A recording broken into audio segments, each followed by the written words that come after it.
지하철 풍경을 보면 좀 달라진 게 있습니다. 혹은 버스나 지하철을 타면 예전과는 다르게 달라진 풍경이 있는데 이 아이템, 이 물건이 등장하고 나서 버스와 지하철의 풍경이 달라졌어요. 뭘까요? 이게 등장하고 나서 여러분들 다 사용하고 있는 겁니다. 뭘까요? 바로 스마트폰입니다. 스마트폰이 등장하기 전에 지하철을 타면 어떤 광경을 볼 수가 있었을까요?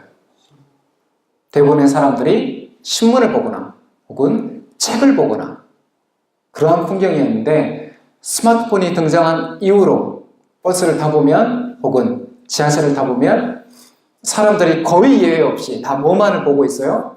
스마트폰만을 보고 있습니다.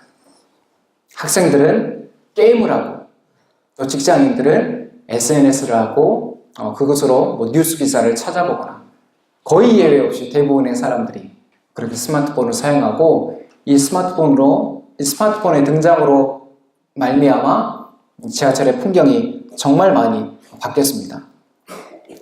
우리가 얻는 대부분의 정보가 스마트폰에서 얻는다. 이렇게 이야기해도 과언이 아닐 정도로 스마트폰은 우리들에게 정말 많은, 어쩌면 대부분의 정보를 제공해주는 그런 기계입니다. 지난 한 주간 뜨겁게 달궜던 뉴스가 어떤 뉴스였을까요? 평창올림픽 폐회식. 평창올림픽이 아주 성공적으로 그렇게 개최가 됐고 또 성공적으로 폐가 됐습니다. 무엇보다도 외신에서 아주 성공적인 올림픽이었다라고 평가를 하고 있습니다. 그리고 올림픽 기간에 우리 남한을 방문했던 김정은의 특사로 누가 왔었습니까? 김정은의 여동생인 김여정이 왔었죠.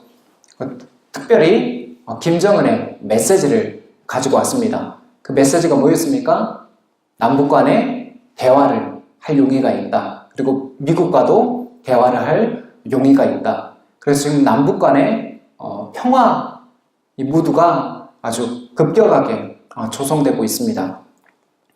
특별히 대북 특사를 누구로 파견해야 되는지, 대북 특사를 어떤 분을 보내야 되는지가 지난주에는 뜨거운 뉴스 중에 하나였습니다. 이렇게 매일 쏟아지는 뉴스 가운데, 정말 많은 이 뉴스들 가운데 우리는 살고 있습니다.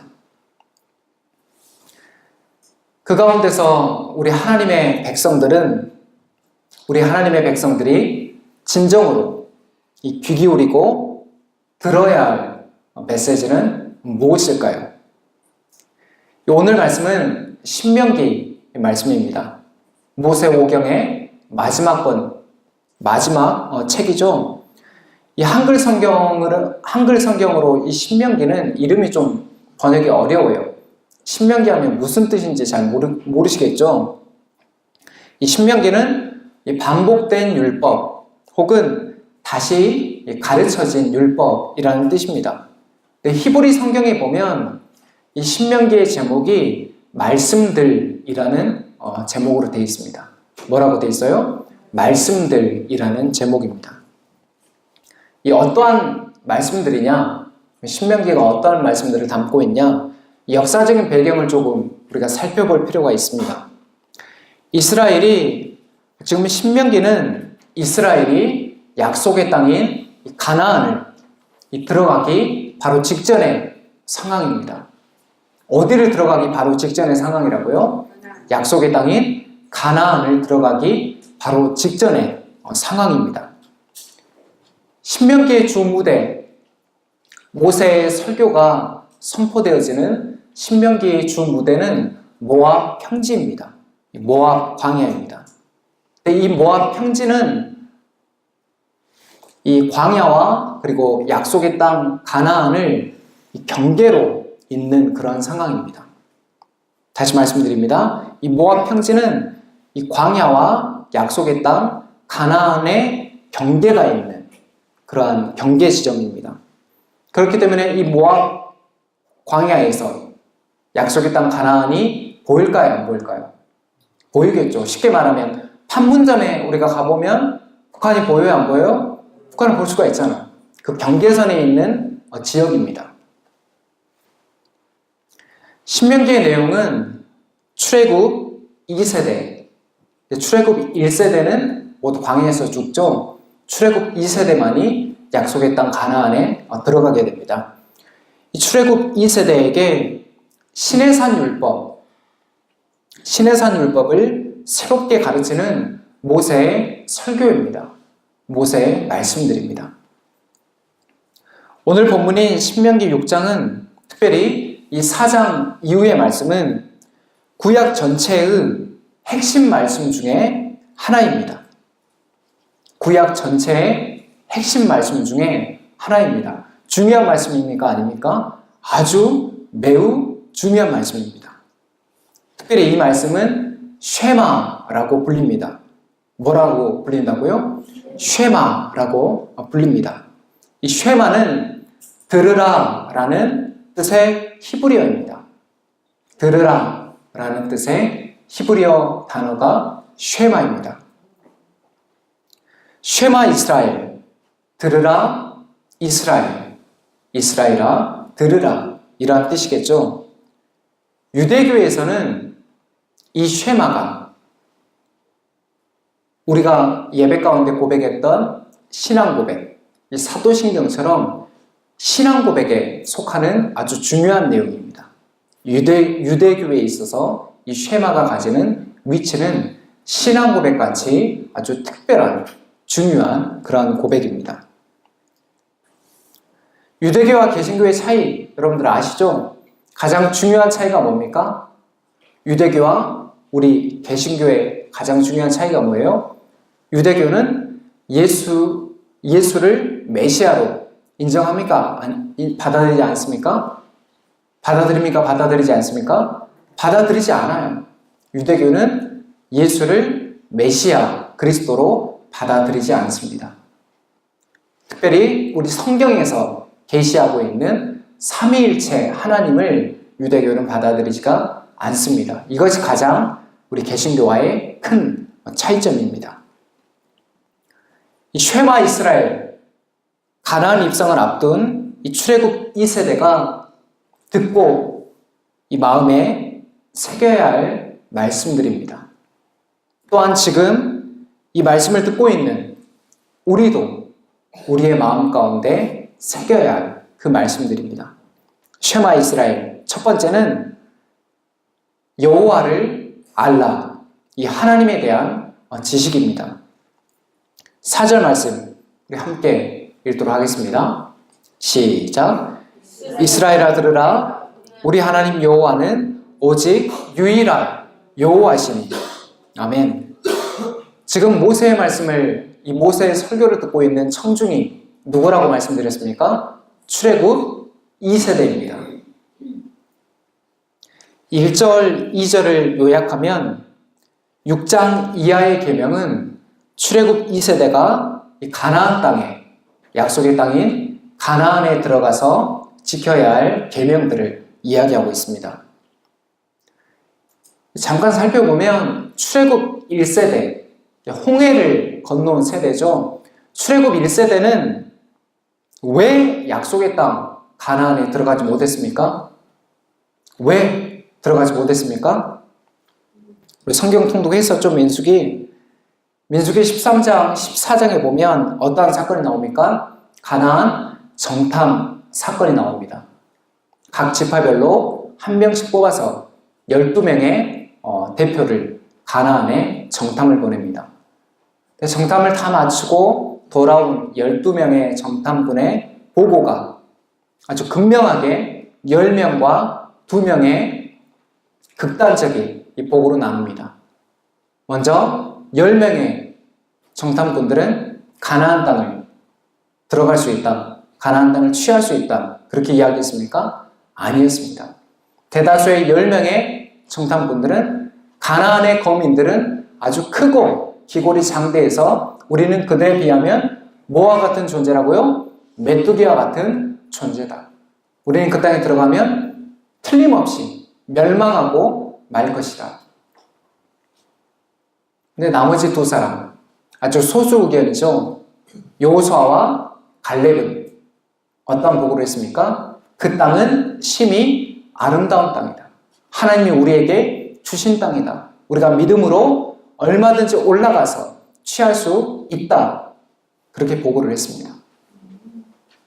근데 이스라엘 전체 회중이 어떤 보고에 더 마음이 쏠렸을까요?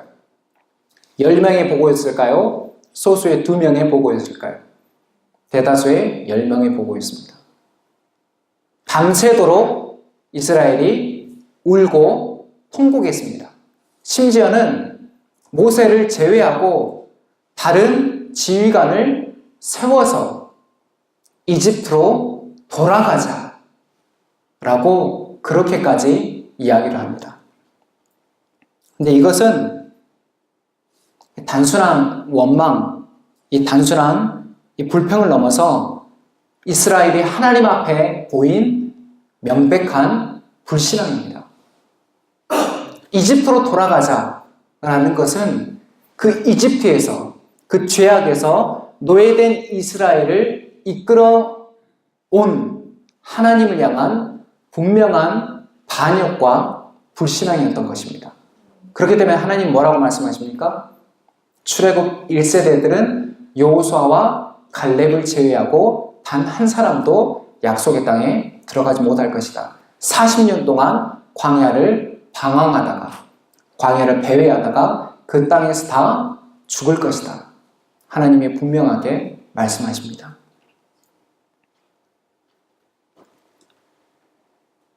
출애굽기 19장을 보면 시내산 언약이 나옵니다.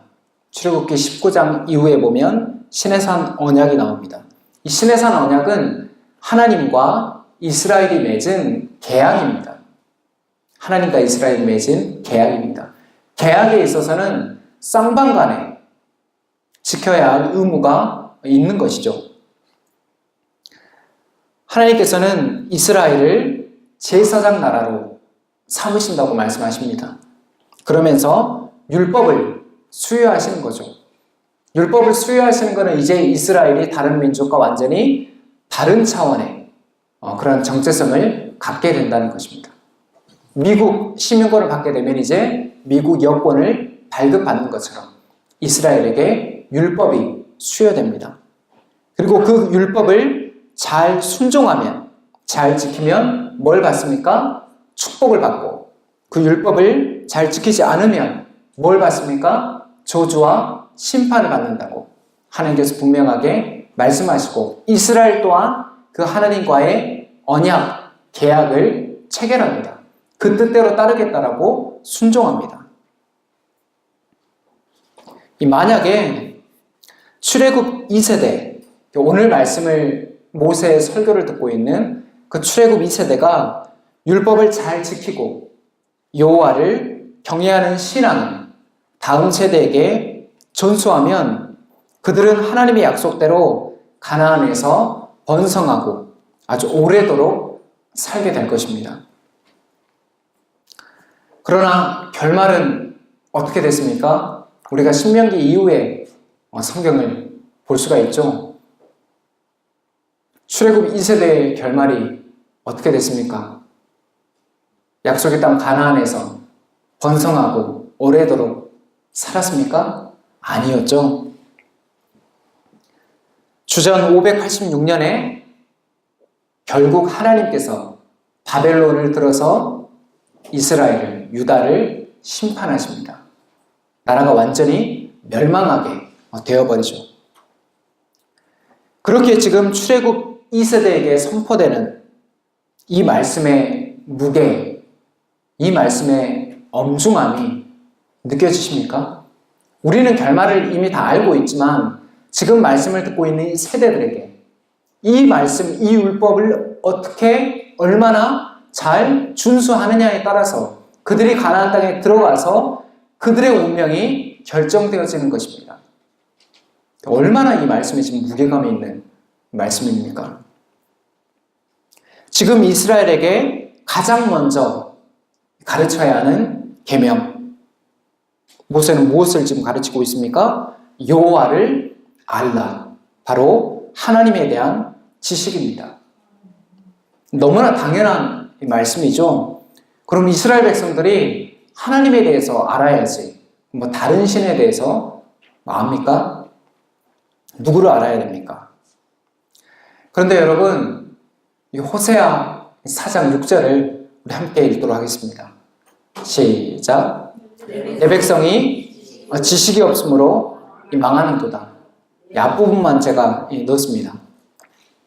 호세아 선지자는 이스라엘의 이 멸망의 원인에 대해서, 이스라엘이 무엇 때문에 멸망하는가, 무엇을 지금 지적하고 있습니까? 이스라엘이 지식이 없으므로 망하는도다. 세 번역 성경 보면 뭐라고 번역을 했습니까? 내 백성이 누구를 알지 못하여서요? 내 백성이 하나님을 알지 못하여서 망한다. 정말 아이러니하죠. 다른 이방 백성이 아니라, 다른 민족이 아니라 이스라엘이 하나님을 몰라서 망한다. 정말 아이러니한 그런 상황입니다. 여러분, 하나님이 없이는 이스라엘의 역사는 설명이 안 돼요. 구약 성경 자체가 뭐예요? 이스라엘의 역사책입니다. 하나님이 없이 이스라엘의 역사가 설명이 됩니까? 아브라함이 없이 이스라엘의 기원이 설명이 됩니까? 그 아브라함을 부르신 분이 누구입니까? 하나님이시잖아요. 율법과 성전을 가지고 있었음에도 이스라엘은 하나님을 알지 못했던 것입니다. 이 정확하게는 여호와를 경외하는 신앙을 잃어버린 것이죠. 이스라엘의 멸망할 때까지 그 성전에서, 솔로몬 성전에서 제사가 끊이지 않았다는 사실, 제사가 그치지 않았다는 사실을 우리는 기억해야 됩니다. 여호와를 경외한다는 게 여러분 무엇입니까? 여호와를 경외하는 신앙이 무엇입니까? 그것은 하나님을 두렵고 떨림으로 섬기는 것입니다. 여호와를 경외하는 것이 무엇이라고요? 하나님을 두렵고 떨림으로 섬기는 것입니다. 그것은 어떠한 공포가 아니에요. 하나님을 향한 공경과 사랑에서 나오는 감정입니다. 근데 이러한 여호와 경외 신앙을 잃어버림으로 이스라엘은 형식화된, 그리고 박제화된 껍데기 신앙만 남게 된 것입니다. 그렇다면 여러분은, 우리 성도님들은 하나님에 대해서 얼마나 알고 계십니까? 신앙의 연수를 더해갈수록 하나님에 대한 지식이 자라가고 있습니까?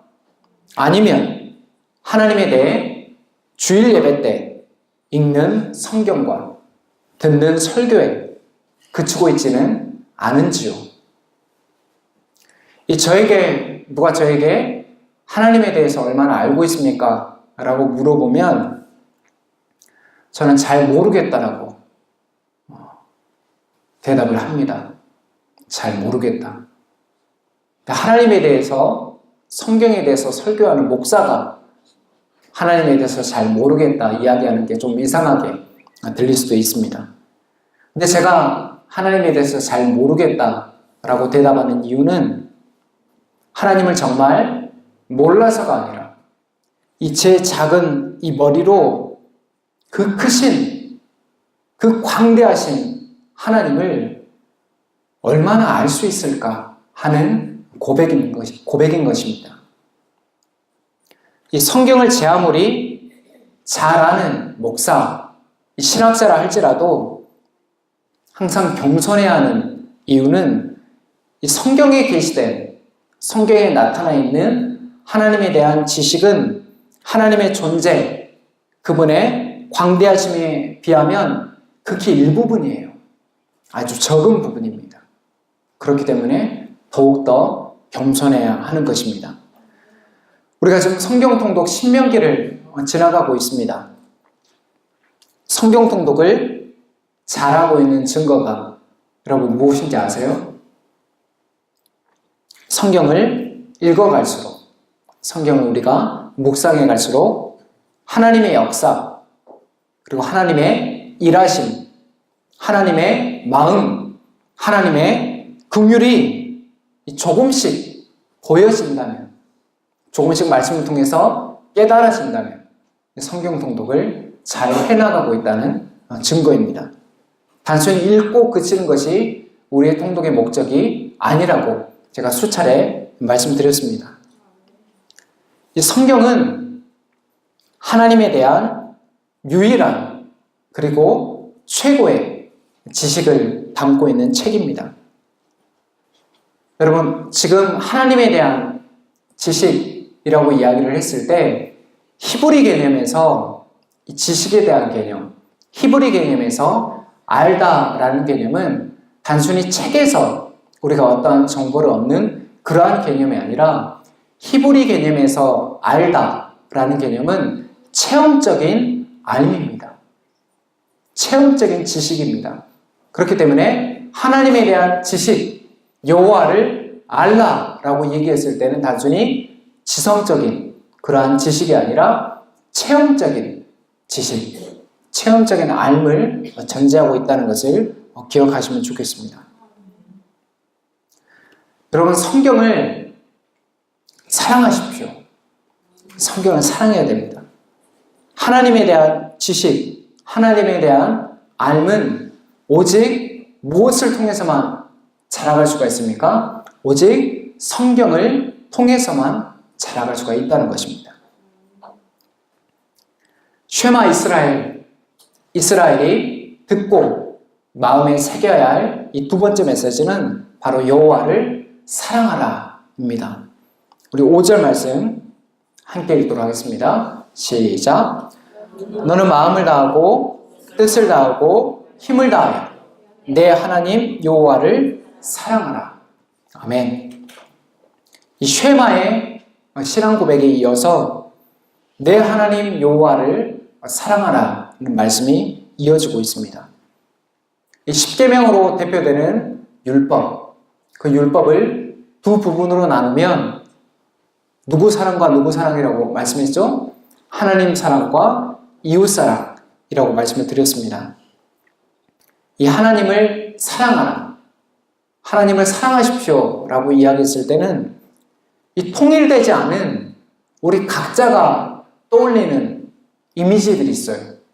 하나님을 어떻게 우리가 사랑해야 하는가? 하나님을 어떻게 사랑해야 될까? 통일되지 않은 우리 각자의 그런 이미지들이 있습니다. 이 하나님을 사랑하라, 여기에서 사랑이란 인간 사이에 감정적인 끌림이 아니라 하나님에 대한 완전한 헌신을 뜻합니다. 하나님을 사랑하라 라고 얘기했을 때 그 사랑이라는 것은 우리 인간 사이에 느끼는 감정적인 끌림이 아니라 하나님을 향한, 하나님에 대한 완전한 헌신을 의미합니다.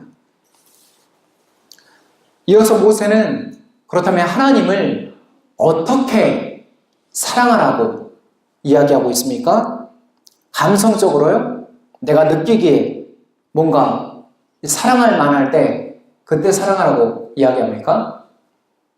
요즘 이 남녀 간에 소개팅을 하고 오면 물어보잖아요. 왜 소개팅이 잘 안 됐어? 라고 물어보면 우리 여성분들은 가장 먼저 대답하는 게 뭐냐면 필이 꽂히지가 않더라고, 그 사람에게. 이 필이 꽂히지가 않아. 이 필이 꽂힌다는 게 뭐예요? 연봉이 좀 적어도 돼요. 외모가 좀 내 취향이 아니어도 돼요. 근데 뭔가 말할 수 없는 그 필링, 그 느낌이 꽂히면, 그게 통하면 그게 필이 꽂히는 거예요. 근데 모세가 하나님을 사랑하라 라고 얘기했을 때 그 사랑이 이러한 감성적인, 뭔가 내가 느끼기에 필이 꽂히는 그러한 사랑을 이야기할까요? 아니겠죠. 모세는 말씀에 오늘 5절에 나와 있는 것처럼 마음을 다해서, 뜻을 다해서, 힘을 다해서 내 하나님 여호와를 사랑하라 라고 명령하고 있습니다. 특별히 여기에서 마음이라는 것은 인간의 지성과 감성과 의지를 관할하는 중심적인 그런 역할을 하는 기관이 바로 마음입니다. 우리가 어떠한 중요한 결정을 내릴 때, 중요한 선택을 할 때 그 일이 먼저, 그 결정이 먼저 어디에서 시작됩니까? 바로 마음에서 먼저 시작이 됩니다. 그래서 마음에 무엇을 담고 있는가가 그 사람의 인생을 좌우한다고 해도 과언이 아닙니다. 마음 가운데 무엇을 담고 있는가가 그 사람의 인생을 좌우합니다.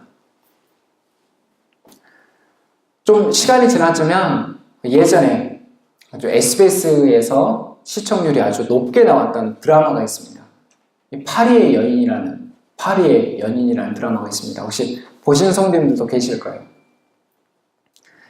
그 파리의 연인에서 여러 가지 많은 명대사들이 등장하는데 남자 배우인 이동건 씨가 했던 명대사 중에 이런 대사가 있습니다.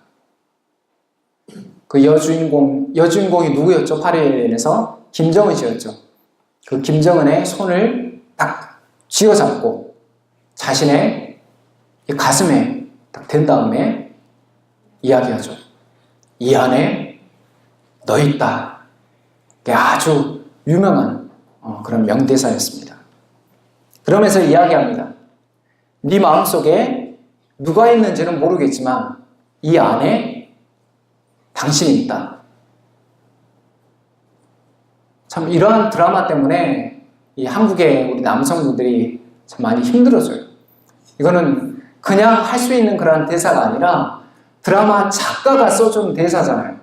그러니까 평상시에 남편들이 혹은 뭐 남자친구가 이런 대사를 안 해준다고 서운해하면 됩니까? 안 됩니까? 안 돼요. 이런 대사들은 드라마 작가가 써주는, 돈을 받고 이렇게 써주는 작가이기 때문에 당연히 여성들의 심금을 울리는 대사가 나오는 것입니다.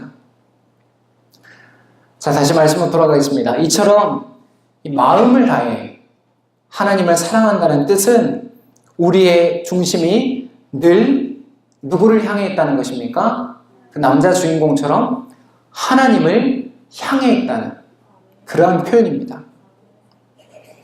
사도 요한은 이 하나님을 사랑하는 것을 좀 더 명확하게 우리에게 가르쳐주고 있습니다. 요한일서 5장 3절 말씀 함께 읽도록 하겠습니다. 시작. 하나님의 계명은 무거운 짐이 아닙니다. 아멘. 하나님을 사랑하는 것이 구체적으로 뭐라고요? 하나님의 계명을 지키는 것이다. 하나님을 사랑하는 것은 하나님의 계명을 지키는 것이다 라고 사도 요한은 우리에게 가르쳐주고 있습니다. 이 하나님을 사랑하는 것, 특별히 이 마음을 다해서 하나님을 사랑하는 것, 오늘 마음을 다해서 뜻을 다해서 힘을 다해서 하나님을 사랑하라 라고 얘기했는데 이 뜻이라는 것은 이 내면적인, 이 내적인 존재, 그 안에서 하나님을 사랑한다는 뜻입니다.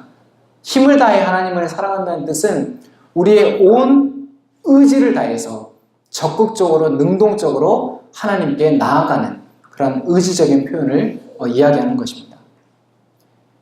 마음을 다해서 하나님을 사랑하는 일은 장소에 제한을 받지 않습니다. 지금 이 예배당에서도 그리고 주중에 우리가 성경을 통독하고 성경을 묵상하고 기도하는 그런 개인의 묵상의 시간에서도 직장이나 사업장에서도 사람들과의 관계 가운데서도 저녁에 잠자리를 드는 그 순간까지 이 모든 영역들이 우리가 하나님의 계명을, 하나님의 말씀을 준수해야 되는 영역입니다. 마음을 다해 하나님을 사랑한다. 그리고 우리가 배웠던 하나님의 나라, 하나님의 다스림과 통치. 그렇기 때문에 하나님을 마음을 다해 사랑하는 우리 신자의 삶은 장소의 제한도 받지 않을 뿐만 아니라 시간의 제한도 받지 않는 것입니다. 하나님께서 이스라엘에게 율법을 주신 이유가 무엇일까요? 이스라엘을 그 율법의 틀 안에 가둬가지고 억압하기 위해서 하나님 율법을 주셨을까요? 율법을 잘 지키면 복을 주고 잘 지키지 않으면 재앙을 내리는 게 그게 재밌어서 하나님 율법을 주셨을까요? 아닙니다. 하나님께서 율법을 주신 이유는 이스라엘이 율법을 잘 지킴으로 하나님 안에 있을 때 가장 행복한 삶을 살 수 있기 때문입니다. 우리 신명기 10장 12절에서 13절 말씀 함께 읽도록 하겠습니다. 시작. 이스라엘아, 내 하나님 여호와께서 내게 요구하는 것이 무엇이냐? 곧 내 하나님 여호와를 경외하여 그의 모든 도를 행하고 그를 사랑하며 마음을 다하고 뜻을 다하여 내 하나님 여호와를 섬기고 내가 오늘 내 행복을 위하여 내게 명하는 여호와의 명령과 규례를 지킬 것이 아니냐. 아멘. 무엇을 위해 하나님이 율법을 이스라엘에게 주셨다고요? 이스라엘의 행복을 위해서 하나님 율법을 주신 것입니다. 이스라엘의 역사가 보여주듯이 율법을 버리고 이스라엘이 이방신들을 섬겼을 때 이스라엘이 번영했습니까?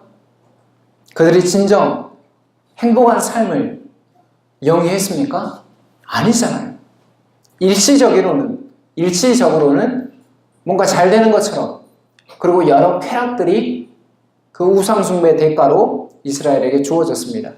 하지만 그 끝이 어떻게 됐습니까? 우상을 섬긴 그 끝이 어떻게 됐습니까? 이스라엘이 멸망한 것이잖아요.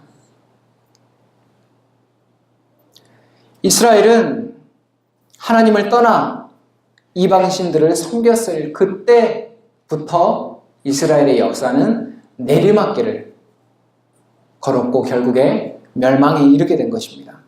그렇기에 내 하나님 여호와를 사랑하라 라는 명령은, 그 말씀은 하나님의 일방적인 이기적인 명령이 아닌 당신의 백성이 가장 행복한 삶을 살기를 소원하시는 바로 아버지 하나님의 명령인 것입니다. 바로 아버지 하나님의 사랑의 명령인 것입니다. 말씀을 정리하도록 하겠습니다. 이 약속의 땅 가나안을 목전에 두고 모압 광야에서 선포되었던 쉐마 이스라엘이 듣고 새겨야 할 말씀은 첫 번째로 여호와를 알라, 하나님에 대한 지식이었습니다. 그리고 두 번째로 여호와를 사랑하라 라는 명령이었습니다. 그리고 이 말씀은 오늘을 살아가는 우리에게도, 오늘을 살아가는 하나님의 백성에게도 1mm도 변함없는 여전히 유효한 말씀입니다. 우리 다 같이 한번 따라해 볼까요? 하나님을 떠나서 행복을 꿈꾸지 맙시다. 하나님 안에 거할 때 그곳에 행복이 있습니다. 하나님 나라 백성은 하나님의 계명을 기쁨으로 준행합니다. 아멘. 지금 함께 우리가 고백한 이 고백이 한 주간 우리의 삶 가운데, 우리의 삶에서 이 고백들을 믿음으로 우리가 살아낼 때 하나님께서 약속하신 그 복이 함께하는 역사를 경험하기를 예수 그리스도의 이름으로 축원합니다. 기도하겠습니다.